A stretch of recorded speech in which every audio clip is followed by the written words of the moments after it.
Health news మీకోసం.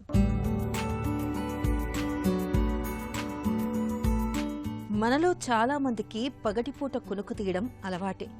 120 నుంచి 60 మంది పగలు కాసేపైనా కునుకు తీస్తూ ఉంటారు. పగటిపూట కాసేపు నడుము వాల్చడం వల్ల మధ్యాహ్న బడిలేక తగ్గుతుంది. కొత్త హుషారు, ఉత్సాహం వస్తాయి. అయితే అతిగా కునుకు తీస్తే మంచి కన్నా చెడే ఎక్కువని రష్ యూనివర్సిటీకి చెందిన అధ్యయనం పేర్కొంటుంది. ఇందులో 55 ఏళ్లు పైబడిన 1000 మందిని సగటున 8.3 ఏళ్ల పాటు పరిశీలించారు. చేతికి ధరించిన పరికరంలోని గ్రాహకం ద్వారా కదలికలు, విశ్రాంతి తీరుతెన్నులను గమనించారు. ఇతరత్ర అన్ని అంశాలను సర్దుబాటు చేసి విశ్లేషించినప్పుడు పగటిపూట ఎక్కువసేపు, అలాగే తరచూ కునుకు తీసే వారికి మరణముప్పు పెరుగుతున్నట్లు పరిశోధకులు గుర్తించారు. ప్రతి గంట కునుకుతో మరణముప్పు సుమారు 13% పెరుగుతున్నట్లు తేలింది.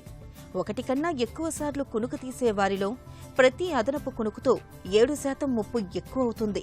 ఉదయం వేళల్లో కునుకు తీసే వారికైతే మరింత ఎక్కువ ప్రమాదం పొంచి ఉంటుండడం గమనార్హం. ఉదయం, మధ్యాహ్నం వేళల్లో తలెత్తే నిస్సత్తువకు తెలియకుండా ఉన్న ఆయా జబ్బుల కారణం కావచ్చని, ఇదే మరణముప్పు పెరిగేలా చేస్తుండొచ్చని పరిశోధకులు చెబుతున్నారు. బడలిక, నీరసం, నిస్సత్తువ ఇటీవల ఎక్కువ అవుతున్నట్లయితే నిర్లక్ష్యం చేయకుండా డాక్టర్ని కలిసి ఏవైనా సమస్యలు కారణమవుతున్నాయేమో తెలుసుకోవడం మంచిదని అధ్యయన ఫలితాలు సూచిస్తున్నాయి.